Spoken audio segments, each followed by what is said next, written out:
जैसा कि आप जानते हैं कि हमारे यहाँ जो ट्राइबल्स मतलब आदिवासियों का जो कंसंट्रेशन है वो दो जगह है।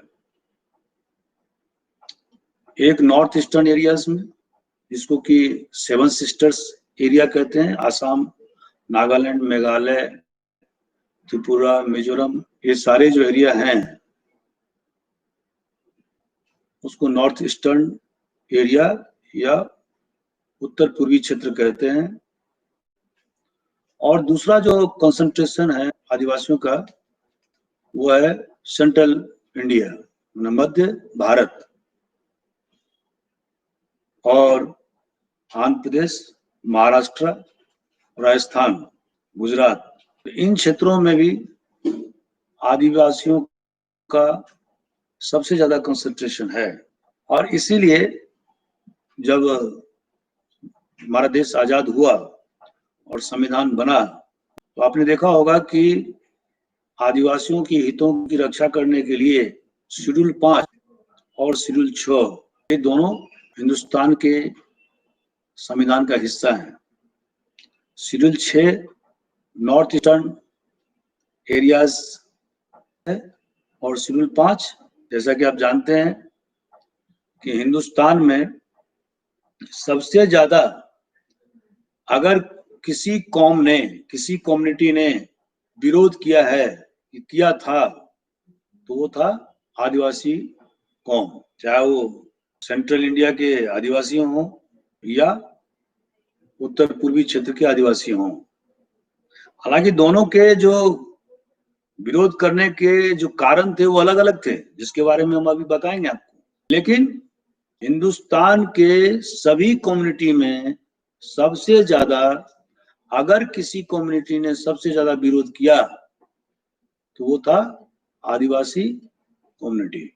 अब जैसे मध्य भारत में आप देखेंगे कि सबसे ज्यादा जो आबादी है, जो आबादी वाला क्षेत्र है, अब छोटा नागपुर बेल्ट जिसको भी झारखंड क्षेत्र कहते हैं, इसके अलावा जो मध्य प्रदेश और छत्तीसगढ़ का एरिया है, यहाँ भी आदिवासियों का बहुत ज्यादा कंसंट्रेशन है। तो अंग्रेजों के शासनकाल में इन आदिवासियों ने उनके खिलाफ जबरदस्त संघर्ष किया। अब इन विद्रोह जो सैकड़ों जो विद्रोह हुए, उतने विद्रोहों को का नाम गिनाना तो अभी संभव नहीं है। कुछ विद्रोहों के नाम हम बताएंगे आपको। इतने जो विद्रोह हुए उसके कारण क्या थे? जैसा कि मैंने अभी बताया कि ये नॉर्थ ईस्टर्न के जो आदिवासियों की समस्या थी वो अलग थी और विद्रोह के कारण भी अलग थे। जबकि जो शेष भारत के, खास करके सेंट्रल इंडिया, छोटा नागपुर, आंध्र प्रदेश, राजस्थान, महाराष्ट्र, यहाँ के जो आदिवासियों की जो समस्या थी और उनके जो विद्रोह करने के जो कारण थे वो थोड़े से हटके थे।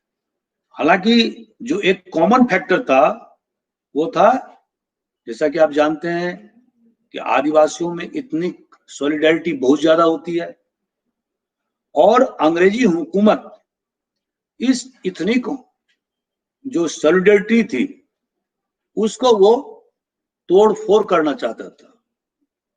That had been totally disrupted. तो अभी बेसिकली अगर हम देखेंगे तो जो महत्वपूर्ण जो कारण है, यदि उसके कैरेक्टर देखेंगे तो 4 हैं। और पहला है कि जैसे नॉर्थ ईस्टर्न एरियाज के जो आदिवासी हैं उनका जो विशेष मांग था वो था स्वायत्तता, इंडिपेंडेंस, स्वतंत्रता।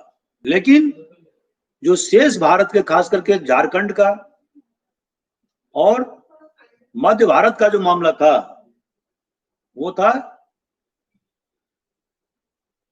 जिस तरह से अंग्रेजों ने हिंदुस्तान के एग्रेरियन इकोनॉमी को तबाह किया था और उन्होंने जिस तरह से लैंड रेवेन्यू सिस्टम में 3 प्रकार के सिस्टम चलाए थे, इसके बारे में हम पूर्व में व्याख्या कर चुके हैं कि जैसे मद्रास और बॉम्बे प्रेसिडेंसी में उन्होंने रैयतवारी सिस्टम लागू किया था लैंड रेवेन्यू सेटलमेंट के मामले में। मालवारी सिस्टम उन्होंने आगरा,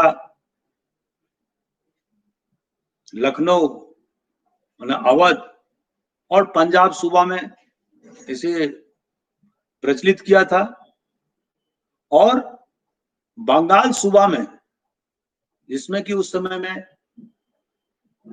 बंगाल जो आज का बंगाल है, पूर्वी बंगाल जो आज का बांग्लादेश है, बिहार और उड़ीसा, इतना बड़ा सूबा था बंगाल का सूबा अंग्रेजों के शासनकाल में। तो वहां पर उन्होंने अस्थाई बंदोबस्त रेवेन्यू सेटलमेंट के मामले में किया था। लेकिन जैसा कि मैंने पूर्व के वीडियो में बताया था कि ये जो सारे विभिन्न प्रकार के जो रेवेन्यू सेटलमेंट अंग्रेजों द्वारा किए गए, उसका प्रभाव आदिवासी क्षेत्रों पर भी पड़ा। और जैसा कि आप जानते हैं कि आदिवासियों में ज्वाइंट ऑनरशिप ऑफ प्रॉपर्टी का प्रावधान था। अब जो उन्होंने जो नया लैंड रेवेन्यू सिस्टम लागू किया, उस ज्वाइंट ऑनरशिप ऑफ प्रॉपर्टी समाप्त हो गया। Land became a saleable commodity. आप जमीन को खरीद सकते थे, बेच सकते थे। तो जो सोशल रिलेशन जो था आदिवासियों में, वो डिस्टरप्टेड हो गया। जमीन को खरीदा जा सकता था, बेचा जा सकता था, मॉर्गेज किया जा सकता था, और लैंड रेवेन्यू का जो दर था वो भी बहुत ज्यादा अंग्रेजों के द्वारा डिमांड किया जा रहा था। तो जिससे आदिवासी तबाह हो गए। जिस तरह से देश के अन्य कम्युनिटी तबाह हुए, शोषण के शिकार हुए, उसी तरह से आदिवासी भी बुरी तरह से तबाह हुए। और जिसके कारण से उनका जो सामाजिक ताना बाना था वो टूट गया। अब जैसा कि आप जानते हैं कि आदिवासियों के द्वारा शिफ्टिंग कल्टीवेशन का प्रयोग किया जाता था। अब इसके पहले वाले वीडियो में मैंने शिफ्टिंग कल्टीवेशन के बारे में बताया हुआ है। शिफ्टिंग कल्टीवेशन क्या होता है? शिफ्टिंग कल्टीवेशन का मतलब है कि आदिवासी एक जगह पर खेती करते थे 1 साल के लिए, माने वहां पर जंगल को जला दिया जाता था। जंगल को जलाने के बाद में वहां खेती किया जाता था। खेती करने के बाद में फिर उस जमीन को छोड़ दिया जाता, 2 साल के लिए, 4 साल के लिए, 10 साल के लिए, 12 साल के लिए, और फिर दूसरे जगह उनके द्वारा जंगल को जला करके और फिर खेती योग्य भूमि बना करके उसमें फसलों का उत्पादन किया जाता था। तो इस प्रकार से आदिवासियों के द्वारा खेती किया जाता था। हालांकि ये जो प्रकार है खेती का, वो पूरी तरह से सबसिस्टेंस इकोनॉमी है। इसमें आप ज्यादा सरप्लस का उत्पादन नहीं कर सकते हैं, और जब सरप्लस का उत्पादन नहीं होगा तो क्या होगा? फिर आपकी तरक्की नहीं हो पाएगी। जो जितना उत्पादन हुआ उतना ही कंजम्पशन हुआ, आपके परिवार के द्वारा कंज्यूम कर लिया गया, तो बाकी कामों के लिए पैसा आएगा कहां से? तो ये गरीबी का परिचायक है। इसके बारे में हम डिटेल में पहले की वीडियो में व्याख्या कर चुके हैं। अंग्रेजों ने इस शिफ्टिंग कल्टीवेशन का जो एक कस्टम बना हुआ था, और खास करके छोटा नागपुर और मध्य भारत के इलाके में, हालांकि अभी भी शिफ्टिंग कल्टीवेशन कहीं कहीं जरूर किया जा रहा है आदिवासियों द्वारा, लेकिन अधिकांश जगह अब सेटल इकोनॉमी या सेटल एग्रीकल्चर आदिवासियों के द्वारा किया जाता है। अंग्रेजों ने भी इसको प्रोत्साहन दिया, और वो प्रोत्साहन कैसे दिया? उन्होंने बाहरी तत्वों को बाहरी लोगों को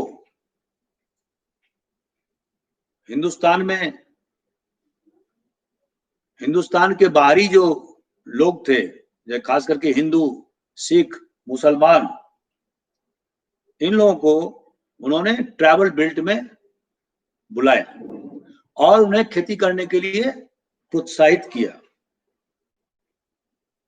ये जो बाहरी तत्व थे, जिसको कि आदिवासी लोग डीकू कहते हैं, इनने जम करके आदिवासियों का शोषण किया और बहुत सारे जो आदिवासी के जमीन थे उसको इन बाहरी तत्वों ने हड़प लिया।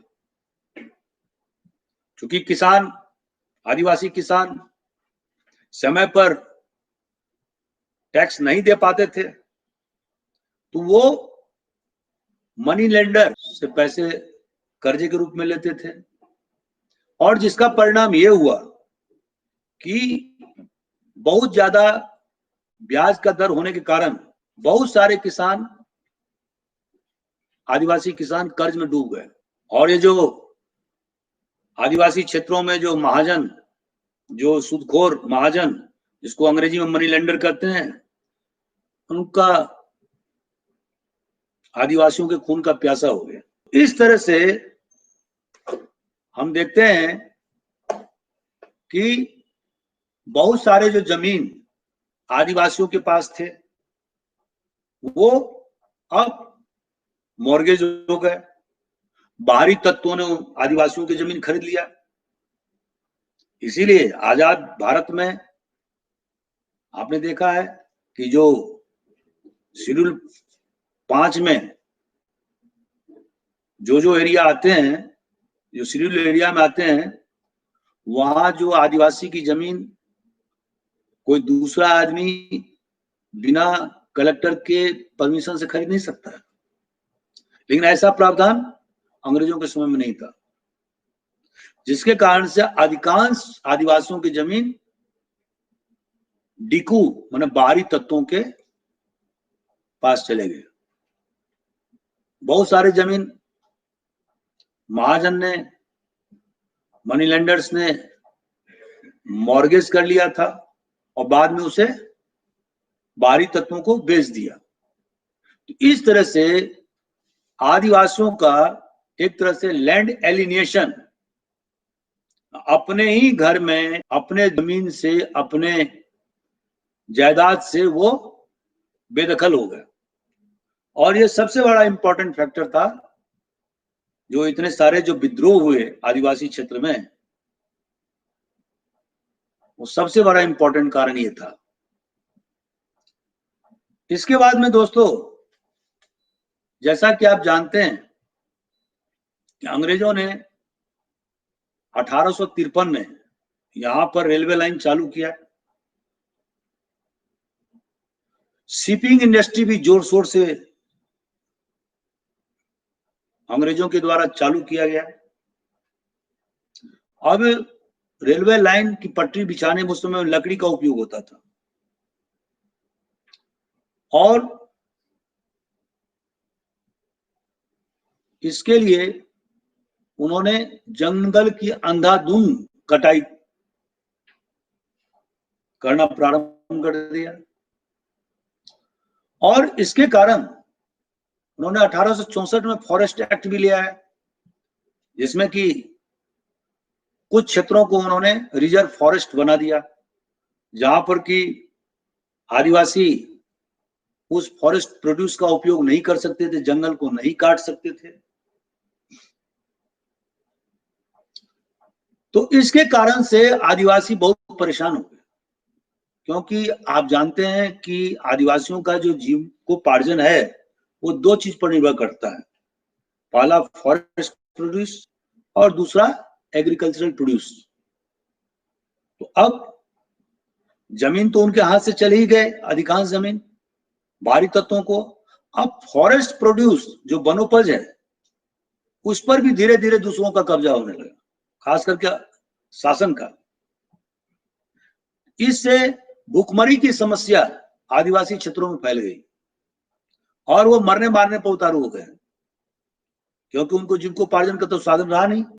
तो जो हमने अभी 4 प्रकार के जो कैरेक्टर, जो प्रकृति या विशेषता आदिवासी रिवोल्ट के बताए थे, उसमें पहला था ऑटोनॉमी, जैसे कि नॉर्थ ईस्टर्न क्षेत्र के जो आदिवासी हैं वो ऑटोनॉमी चाहते थे, स्वायत्ता चाहते थे, स्वतंत्रता, इंडिपेंडेंस चाहते थे, वो अंग्रेजों के अधीन रहना नहीं चाहते थे। लेकिन जो छोटा नागपुर बेल्ट के जो आदिवासी थे, खास करके संथाल, हो, मुंडा, ये बहुत डोमिनेंट ट्राइब्स हैं झारखंड बेल्ट में, वो भी चाहते थे कि उन्हें स्वायत्ता मिले, इंडिपेंडेंस मिले। और इसी ने आपने देखा होगा कि जब सिद्धू कान्हू ने 1856 में संताल क्षेत्र में विद्रोह किया था, और उस समय वो उस इलाके को राजमहल हिल्स कहा जाता था, तो इन्हें दबाने के लिए, इन्हें कंट्रोल करने के लिए अंग्रेजों के पसीने छूट गए थे, और बाद में उन्होंने समझौता भी किया, और संथाल परगना डिस्ट्रिक्ट का निर्माण अंग्रेजों ने कंसेशन के रूप में किया, जो आज भी है, और उसका जो हेडक्वार्टर है वो दुमका है, जहां पर कि बहुतायत में संथाल आदिवासी रहते हैं। दूसरा जो इसका जो कैरेक्टर था वो था एग्रेरियन। जैसा कि मैंने आपको बताया कि बहुत सारे बाहरी तत्व जब आदिवासी क्षेत्रों में घुस गए, खास करके सेंट्रल इंडिया, आंध्र प्रदेश, महाराष्ट्र, गुजरात, राजस्थान, जहां पर कि आदिवासी अच्छे खासे तादाद में रहते हैं, तो एग्रेरियन संकट हो गया। उनके सामने रोजी रोटी की समस्या उत्पन्न हो गई, क्योंकि जिस जमीन को वो हजारों साल से जोत रहे थे, वहीं से वो बेदखल किए जा चुके थे। और तीसरा जो फैक्टर था वो था फॉरेस्ट बेस्ड। फॉरेस्ट बेस्ड जो मूवमेंट था, जैसा कि मैंने अभी आपको बताया, वो अंग्रेजों के गलत फॉरेस्ट नीति के कारण या वन नीति के कारण शुरू हुआ था, जिसमें कि आदिवासियों को अपने घर में ही, अपने जंगलों से ही मरहूम कर दिया गया कि वो रिजर्व फॉरेस्ट में नहीं जा सकते हैं, ग्रेजिंग नहीं कर सकते हैं, करा सकते हैं अपने पशुओं को, जो तो फिर पशुपालन कैसे करेंगे। जो वनोपज था उसका इस्तेमाल वो नहीं कर सकते थे।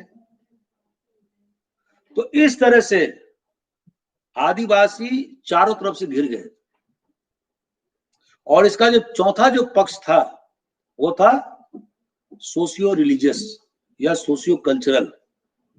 अब सोशियो रिलीजियस में सामाजिक, धार्मिक और सामाजिक सांस्कृतिक, ये भी फैक्टर बहुत जबरदस्त काम कर रहा था। जैसे कि बिहार में, झारखंड क्षेत्र में ताना भगत मूवमेंट बहुत जोरों से चला था।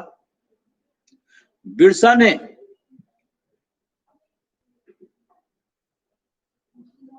मुंडा ने धरती आबा, मतलब वहां की जनता, वहां की जो आदिवासी जनता थी, और वो बिरसा मुंडा को धरती अब्बा मानती, न गॉड ऑन अर्थ। तो इस प्रकार से भीलों में भी, जो राजस्थान में और महाराष्ट्र के बॉर्डर पर रहते हैं, गुजरात में भी रहते हैं, इनमें भी बहुत जबरदस्त सांस्कृतिक और धार्मिक आंदोलन चालू हुए। इसके अलावा जो नॉर्थ ईस्टर्न का इलाका है, वहां पर खास करके मेटी आदिवासियों ने वैष्णव संप्रदाय के जो पुरोहित थे, जो ब्राह्मण्स थे, जो वहां पर प्रचार प्रसार कर रहे थे,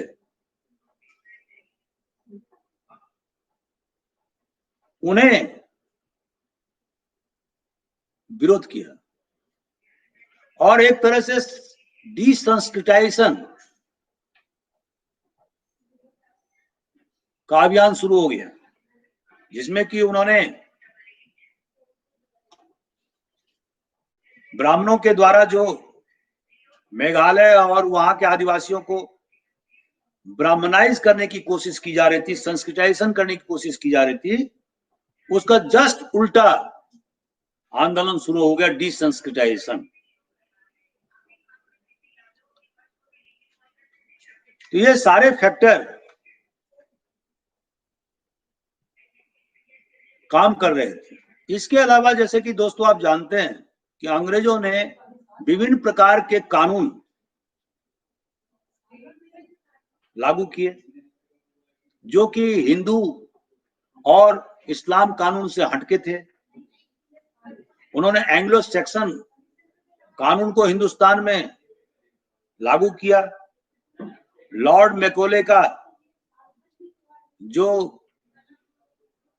ताजरात हिंद है, जो अभी भी चल रहा है, वो 1861 से हिंदुस्तान में लागू हुआ।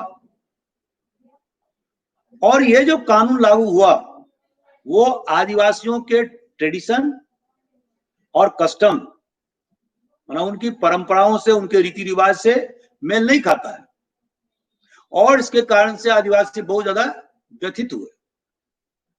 तो ये भी एक फैक्टर था आंदोलन का, रिवोल्ट का, विद्रोह का।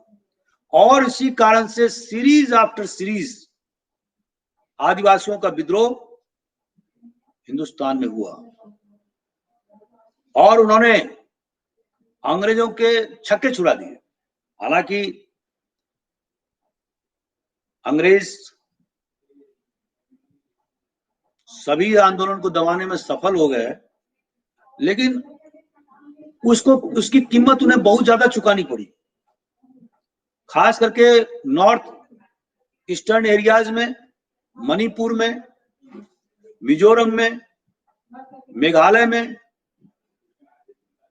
और छोटा नागपुर के मुंडा विद्रोह को दबाने में, संताल विद्रोह को दबाने में।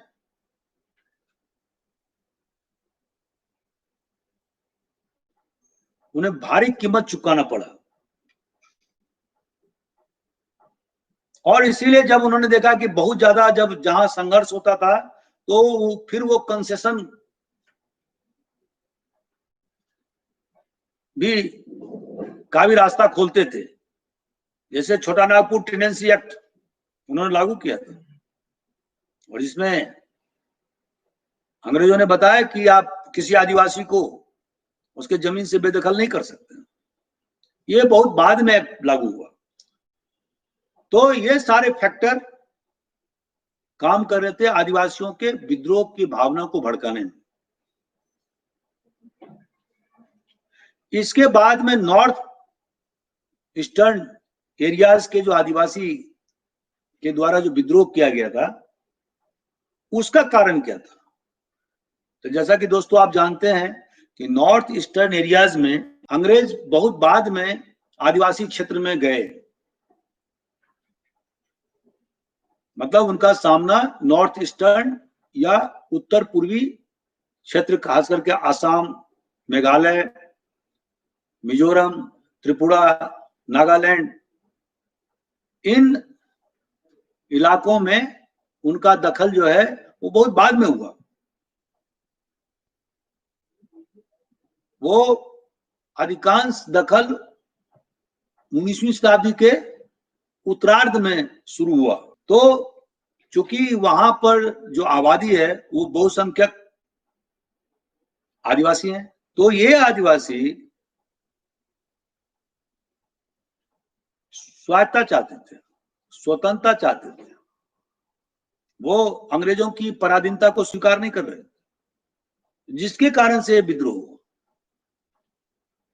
क्योंकि जो जंगल का इलाका तो वो आदिवासी के पास में था ही, जो जमीन थी वो भी आदिवासी के पास में था ही, तो ना तो वहां पर कोई एग्रेरियन रिलेशन डिस्टर्ब हुआ और न ही कोई फॉरेस्ट बेस्ड जो प्रॉब्लम सेंट्रल इंडिया में हुए अंग्रेजों की फॉरेस्ट नीति के कारण, वो वहां नहीं हुआ। वो समस्या ये थी कि वहां के आदिवासी ऑटोनॉमी चाहते थे, इंडिपेंडेंस चाहते थे।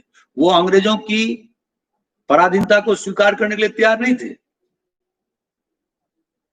उनका कनेक्शन भूटान से था, बर्मा से था, जिसको आजकल म्यांमार कहते हैं, नेपाल से था, चीन से था, तिब्बत से था। तो और जो नेशनल आंदोलन, जो हिंदुस्तान में जो राष्ट्रीय आंदोलन चल रहा था, उसमें भी उनकी भागीदारी बहुत ज्यादा नहीं थी, क्योंकि वो स्वतः आजाद रहना चाहते थे। तो ये सारे फैक्टर नॉर्थ ईस्टर्न एरिया में काम कर रहे थे। और अब हम चलते हैं कि सबसे कुछ जो महत्वपूर्ण जो विद्रोह हुए हैं उसके बारे में हम बताना चाहते हैं। तो सबसे पहला जो विद्रोह दोस्तों हुआ वो 1774 और 1779 में हलवा ट्राइब जो बस्तर में निवास करता है उसके द्वारा विद्रोह किया गया था। इसके बाद में पहाड़िया ट्राइब या आदिवासी जो राजमहल के जंगल में या उस इलाके में रहते थे, उनके द्वारा विद्रोह किया गया था और ये 1778 ईस्वी में किया गया था। इसके अलावा चौर आदिवासी जो जंगल महल इलाके में रहते थे और मिदनापुर और बांकुरा डिस्ट्रिक्ट जो वेस्ट बंगाल में पड़ता है, वो वहां का गढ़ था, अभी भी रहते हैं वो। उन इलाकों में भी विद्रोह 1795 ईस्वी के लगभग में इनके द्वारा विद्रोह किया गया था। और विद्रोह करने का कारण क्या था? जो नया जो लैंड रेवेन्यू सेटलमेंट किया गया था, उससे बहुत सारे आदिवासी अपने जमीन से ही बेदखल हो गए, कर्जे में डूब गए। तो इसके कारण से जंगल महल के आदिवासियों ने जगन्नाथ सिंह और बाद में दुर्जन सिंह, इनके नेतृत्व में इन इलाकों में अंग्रेजों के खिलाफ और वहां के जमींदारों के खिलाफ में कड़ा मुकाबला किया। हालांकि बाद में इन इलाकों में अंग्रेजों का कब्जा हो गया। उन्होंने बहुत ही क्रूरतापूर्ण तरीके से अंग्रेज ये आदिवासियों को दबा दिया। लेकिन ये विद्रोह की चिंगारी बार बार उठती रही। इसके बाद में हो और मुंडा, जैसा कि मैंने आपको बताया कि हो एक आदिवासी का ही प्रकार है जो छोटा नागपुर एरिया में रहता है, खास करके सिंहभूम के इलाके में। रांची से दक्षिण वाले इलाके को सिंहभूम के इलाके कहते हैं। और यहाँ पर उन्होंने, यहाँ के आदिवासियों ने लैंड रेवेन्यू पॉलिसी के खिलाफ में जबरदस्त आंदोलन चलाया और बाद में मुंडा लोगों ने भी इस आंदोलन को मदद किया। इसके बाद में संथाल आदिवासी, जैसे मैंने बताया, सिद्धू और कानो दोनों भाई ने मिलकर के 1856 में विद्रोह किया था। अंग्रेजों के नाकों चने चबा दिए थे और बाद में अंग्रेजों ने उनके साथ समझौता किया और संथाल परगना डिस्ट्रिक्ट अंग्रेजों के द्वारा बनाया गया, जहां पर कि संथाल अभी भी बहुतायत में रहते हैं। उनके लिए ट्राइबल काउंसिल की स्थापना की गई। छोटा नागपुर टेनेंसी एक्ट भी लागू किया गया, जिसके तहत में आदिवासियों की भूमि डीकू के द्वारा या बाहरी लोगों के द्वारा नहीं लिया जा सकता था। ये एक्ट सिद्धो कानो के रिवोल्ट या संथाल रिवोल्ट के बहुत बाद, लगभग 50 साल बाद, इसी बिरसा मुंडा के रिवोल्ट के बाद ये लागू किया गया था। इसके बाद में खोंड आदिवासियों के द्वारा 1837 से लेकर 1856 तक जो एरिया अभी उड़ीसा और श्रीकाकुलम और विशाखापट्टनम का जो एरिया पड़ता है, जो कोस्टल एरिया आंध्र प्रदेश में, यहाँ पर खोंड आदिवासी बहुतायत में पाए जाते थे और इनके द्वारा जबरदस्त आंदोलन किया गया था और इन्होंने जो जमींदार जो उस इलाके में घुस गए थे, उनको निकाल बाहर करने के लिए पूरी तरह से ये लोग कमर कस करके उनको भगाना चालू कर दिया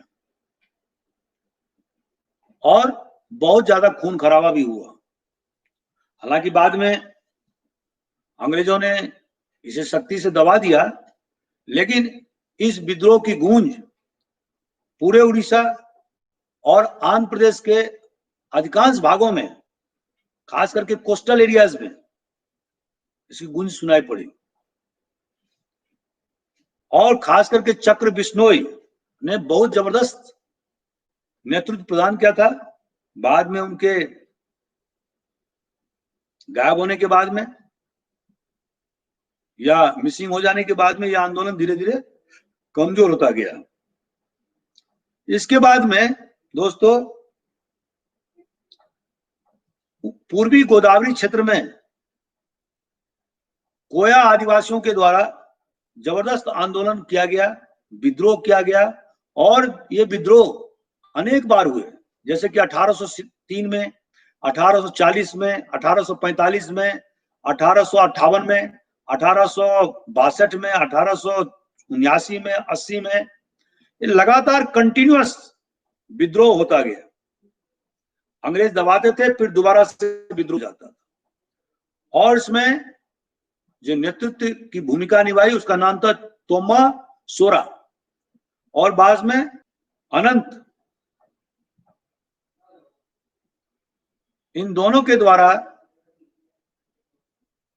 जबरदस्त आंदोलन चलाया गया। इसी तरह से दोस्तों भील जो खास करके राजस्थान में रहते हैं, मध्य प्रदेश के झाबुआ अलीराजपुर में, गुजरात के बड़ौदा डिस्ट्रिक्ट में और इसके अलावा पश्चिमी घाट के इलाके में महाराष्ट्र के क्षेत्र में रहते हैं। इनके द्वारा भी 1817 में जबरदस्त आंदोलन किया गया और यह आंदोलन 1825 में, 31 में, 46 में बहुत बार आंदोलन भीलों के द्वारा किया गया। खास करके जो उस इलाके में बहुत जबरदस्त अकाल इन पीरियड में पड़ा था और अंग्रेजों की जो गलत रेवेन्यू पॉलिसी थी, जिसमें कि उन्हें बहुत ज्यादा टैक्स देना होता था, इससे परेशान होकर के आदिवासियों ने अनेक बार विद्रोह का झंडा उठाया।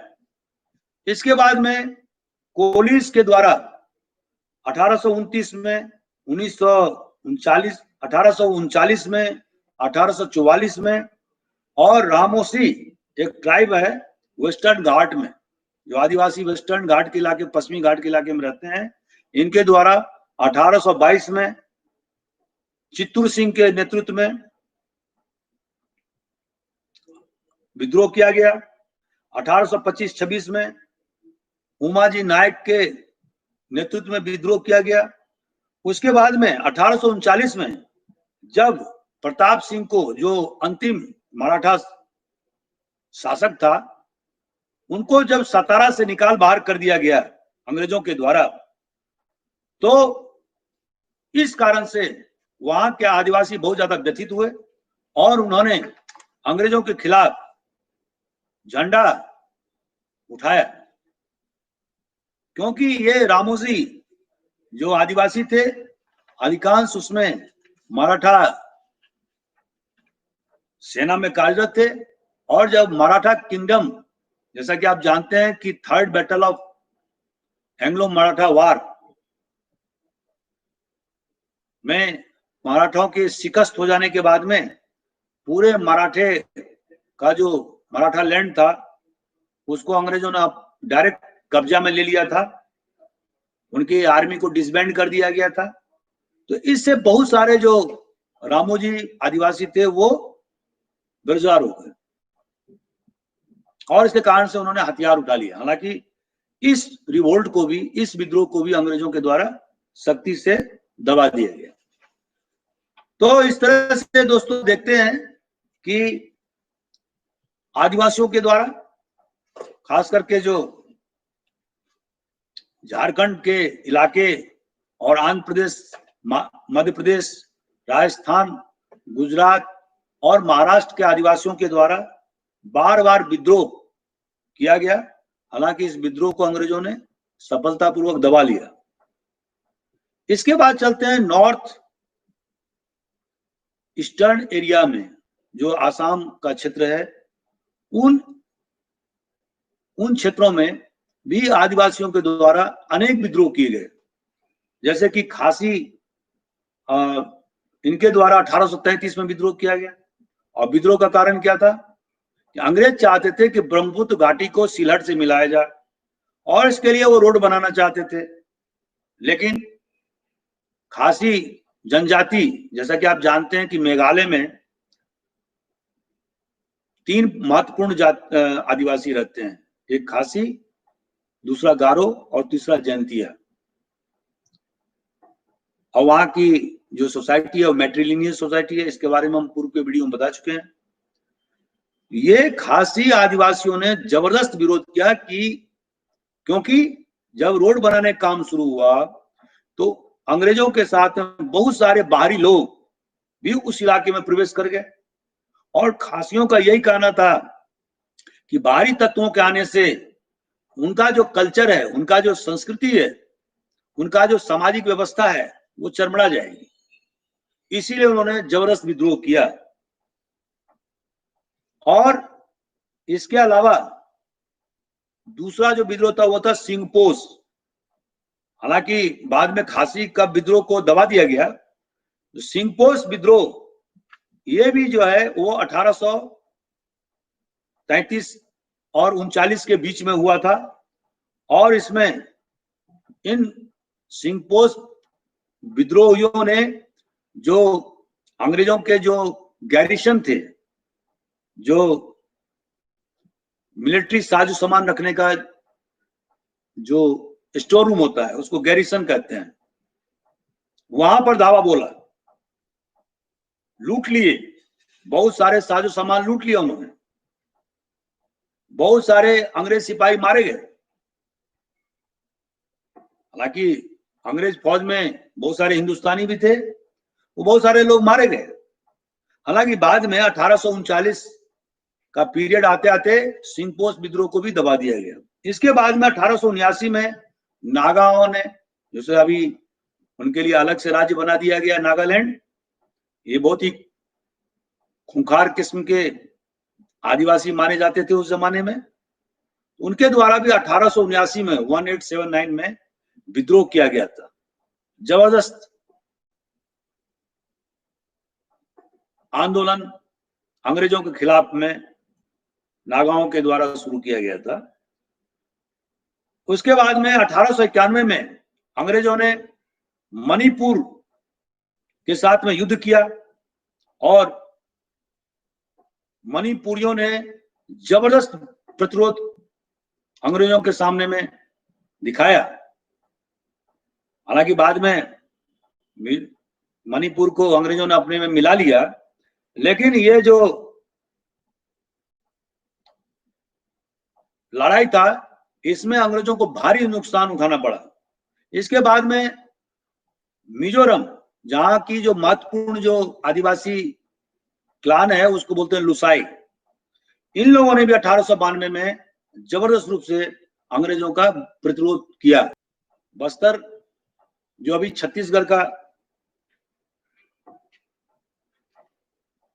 सबसे दक्षिणी हिस्सा या इलाका है, जिसको दंडकारण्य भी बोलते हैं, आदिवासी बहुल क्षेत्र है, तो यहां के आदिवासियों ने भी जोरदार ढंग से विद्रोह किया। एक बार पहले भी विद्रोह कर चुके थे, जिसके बारे में मैंने बताया था आपको, मराठा और अंग्रेजी सेना के खिलाफ में। अब 1910 में बस्तर में जबरदस्त विद्रोह हुआ अंग्रेजों के खिलाफ में, हालांकि बाद में उसको सख्ती से दबा दिया गया। 1917 में ताना भगत आंदोलन, बिहार के झारखंड या आज की तारीख में झारखंड बोलते हैं, उसको छोटा नागपुर एरिया भी बोलते हैं, वहां ताना भगत आंदोलन शुरू हुआ, जो एक सोशियो रिलीजियस आंदोलन था। बाद में उसका जो स्वरूप है वो राजनीतिक हो गया, और इस ताना भगत आंदोलन ने आदिवासियों के उद्धार के लिए, सामाजिक पुनरुत्थान के लिए बहुत ज्यादा उनका कंट्रीब्यूशन है। लेकिन धीरे धीरे ये आंदोलन अंग्रेजों के खिलाफ चलते गए, अंग्रेज साम्राज्यवादी हितों के खिलाफ हो गए, और उन्हें समझ आ गया कि जब तक हिंदुस्तान में अंग्रेज रहेगा तब तक उनकी सामाजिक, धार्मिक और आर्थिक और राजनीतिक विकास नहीं हो सकता है। इसके बाद में 1917 में कुकी विद्रोह हुआ, ये मणिपुर में हुआ, जबरदस्त आंदोलन था, इसमें भी अंग्रेजों को बहुत ज्यादा नुकसान उठाना पड़ा। 1941 में गोंड आदिवासी ने आदिलाबाद डिस्ट्रिक्ट, जो आजकल तेलंगाना में पड़ता है, वहां पर जबरदस्त विद्रोह किया। तो दोस्तों हम देखते हैं कि, और इसी तरह से कोरापुट जो उड़ीसा में पड़ता है, वहां भी 1942 में जबरदस्त आंदोलन हुआ आदिवासियों के द्वारा अंग्रेजों के खिलाफ। तो इस तरह से हम देखते हैं कि आदिवासी, चाहे वो उत्तर पूर्व के क्षेत्र के हों, चाहे वो मध्य भारत के हों, आंध्र प्रदेश के हों, उन्होंने अंग्रेजों से जबरदस्त लोहा लिया, और वो अंग्रेजों के शासन को कभी भी पचा नहीं पाए। हिंदू, जैसा कि मैंने शुरू में कहा था कि इन आदिवासियों ने कभी भी अंग्रेज के अधीनता को स्वीकार नहीं किया, और वो लगातार संघर्ष करते रहे, हमेशा कहीं ना कहीं विद्रोह करते रहे। लेकिन अल्टीमेटली इन आदिवासी आंदोलनकारियों के, क्रांतिकारियों के विद्रोह असफल हुए। उसका कारण क्या था? कारण यह था कि पहला तो फैक्टर वो था विद्रोह का जो स्वरूप था वो लोकलाइज था, क्षेत्रीय था। उनमें बड़े पैमाने पर या सबको संगठित कर एक साथ आंदोलन करने का मादा नहीं था, उद्देश्य नहीं था, और जिस कारण से अंग्रेज उनके आंदोलन को दबाने में सफल हो जाते थे। दूसरा फैक्टर क्या था? दूसरा फैक्टर क्या था? आदिवासियों के पास जो हथियार होते थे बहुत ही पुराने, ओल्ड, ट्रेडिशनल, लाठी, गड़ासा, बर्छा, और अंग्रेज गोला बारूद से लैस रहते थे। तो जो ट्रेडिशनल पद्धति की जो लड़ाई आदिवासी लड़ते थे, सीक्यूबी की लड़ाई लड़ते थे, क्लोज क्वार्टर बैटल जिसको बोलते हैं। अंग्रेज अपने सारे मिलिट्री दौपेच उनको दबाने के लिए लगाते थे। उनके पास में सोफिस्टिकेटेड हथियार भी होते थे, उनके पास में रिसोर्सेज की कमी नहीं होती थी। लोकल लोगों को वो खरीद लेते थे, पैसे देकर खरीदते थे, खुफिया तैयार करते थे, और सारी जो आदिवासियों की जो आंतरिक जो जानकारी है वो अंग्रेजों के पास पहुंच जाती थी। इसीलिए आप दोस्तों देखते हैं कि बिरसा मुंडा जंगल से अंग्रेजों ने पकड़ लिया उसको। क्यों? अब ऐसे बड़े बड़े जंगल हैं हजारीबाग में, सिंहभूम में, जहां पर कि आप अगर एक बार चले गए तो वहां ढूंढना मुश्किल है। लेकिन जितने भी विद्रोही थे वो बारी बारी से अंग्रेजों के द्वारा पकड़े गए। क्यों? इसीलिए कि उनके पास में ज्यादा संसाधन उनका, वो वहां के लोकल लोगों को, जो बाहरी तत्व को अपने साथ ले गए थे, उनको पैसा दे करके खरीद लेते थे, और इससे उन्हें खुफिया जानकारी मिल जाती थी। जो आदिवासियों के समाज के अंदर क्या चल रहा है, उनकी क्या रणनीति है, उसके बारे में सारी जानकारी अंग्रेजों के पास मौजूद होती थी, और जिसके कारण से वो सारे विद्रोह को दबाने में सफल हुए। और जो विद्रोह का स्वरूप खास करके मध्य भारत के इलाके में और छोटानागपुर बेल्ट में विद्रोह का स्वरूप क्या था? एग्रेरियन था, और दूसरा क्या था? फॉरेस्ट बेस्ड था। लेकिन इसमें नेशनल कंटेंट का अभाव था, नेशनल सेंटिमेंट का अभाव था। अगर छोटानागपुर बेल्ट के जो सारे जो महत्वपूर्ण आदिवासी हैं, खास करके हो, मुंडा, संथाल, खोंड, ये अगर एक साथ जुट करके अंग्रेजों से लड़ा लेते तो उम्मीद था कि अंग्रेज हार जाते। क्यों? कि अंग्रेजों को उतने, हालांकि उनके पास सोफिस्टिकेटेड वेपन था, लेकिन अगर छापामारी युद्ध अपनाते तो संभव था कि आदिवासी जीत जाते और वो अपने इलाके को आजाद करा सकते थे। क्यों? कि जो हिली ट्रैक्ट से जो है, जो टोपोग्राफी है, उसका जितना ज्ञान आदिवासियों के पास में था उतना अंग्रेजों के पास नहीं था।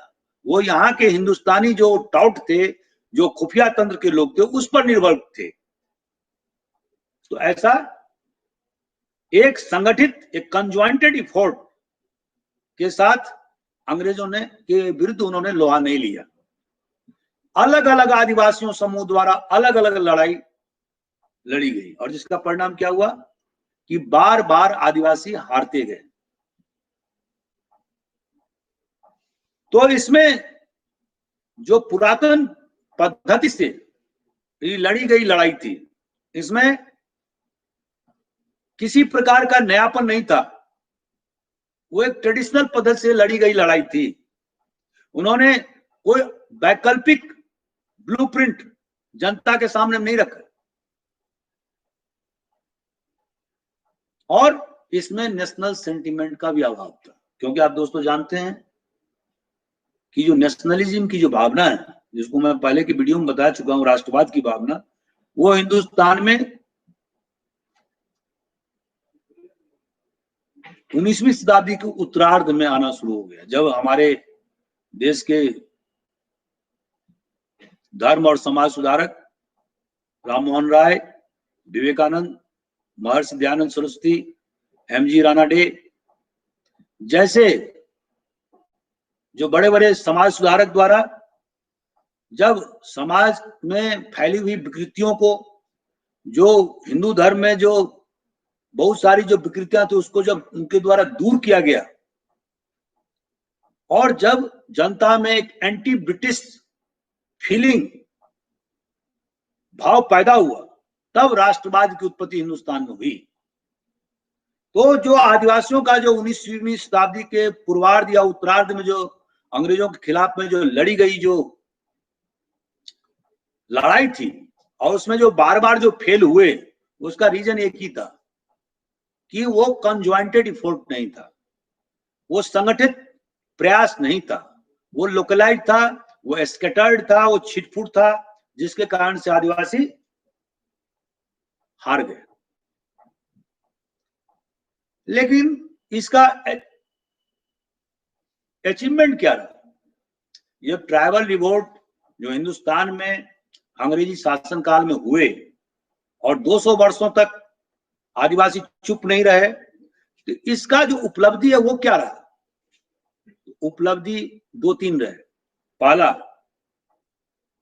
आदिवासियों के संघर्ष से प्रेरणा लेकर के दूसरे कम्युनिटी में भी, दूसरे समुदाय में भी अंग्रेजों के खिलाफ हथियार उठाने की ताकत या जज्बा उनमें पैदा हुआ। जो आप देखेंगे कि 19वीं शताब्दी के उत्तरार्ध में और 20वीं शताब्दी के पूर्वार्ध में हिंदुस्तानियों के द्वारा जो लड़ाई लड़ी गई उसमें किसी प्रकार का डर भय नहीं था। और जैसा कि आप जानते हैं कि महाराष्ट्र में सबसे पहले महाराष्ट्रियों ने अंग्रेजों के खिलाफ में गोली बारूद का इस्तेमाल किया था और वहां के मजिस्ट्रेट रैंड को भी गोली मार दिया था। और इसके पहले रामोजी जो आदिवासी जो पश्चिमी घाट इलाके में रहते थे, जब मराठों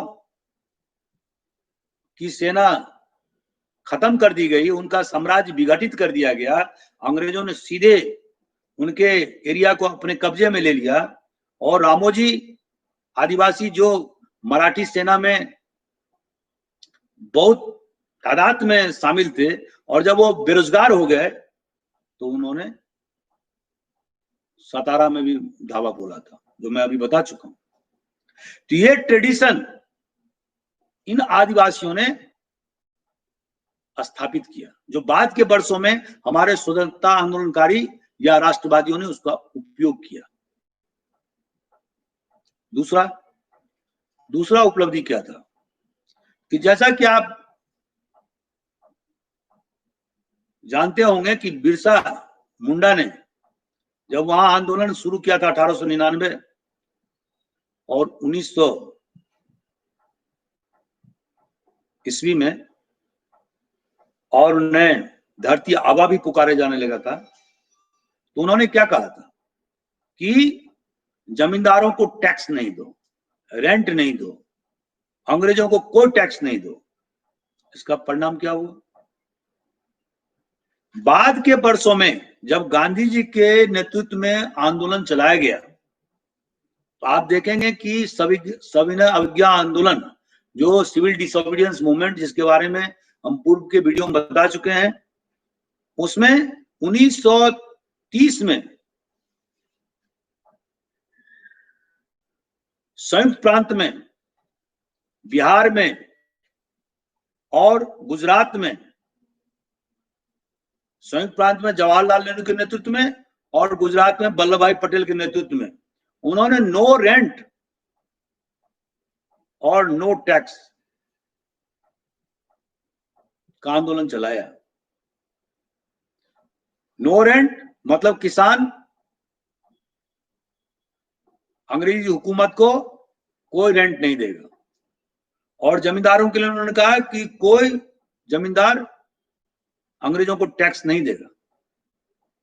हालांकि जमींदार नहीं माने, वो अंग्रेजी हुकूमत के पिट्ठू थे, सबसे बड़े समर्थक थे, लेकिन इसका इफेक्ट किसानों पर बहुत जबरदस्त हुआ। और इसकी शुरुआत कहां से होती है? इसकी शुरुआत होती है आदिवासियों के आंदोलन से, क्योंकि आदिवासी पहले कौम थे जिन्होंने कहा कि हम टैक्स या रेंट अंग्रेजी हुकूमत को या जमींदार को नहीं देंगे। इसके पहले आदिवासियों के विद्रोह के पहले ये बात कभी भी, ये स्ट्रेटेजिक रूप में कभी भी हिंदुस्तान में लागू नहीं हुआ था। तो दोस्तों, इस तरह से आदिवासियों के द्वारा जो विभिन्न प्रकार के जो आंदोलन हिंदुस्तान में चलाए गए, उसका बाद के वर्षों में बहुत जबरदस्त प्रभाव हुआ और हिंदुस्तानियों में लड़ने का मादा उत्पन्न हुआ। यह उनका सबसे बड़ा कंट्रीब्यूशन या उपलब्धि था। तो आज के लेक्चर में इतना ही। मैं उम्मीद करता हूं कि आपको ये लेक्चर बहुत अच्छा लगा होगा। अगर आपको अच्छा लगता है तो आप जरूर इसको सब्सक्राइब करें, शेयर करें और अधिक से अधिक दोस्तों को बताएं और मेरा हौसला अफजाई करें। Thank you very much.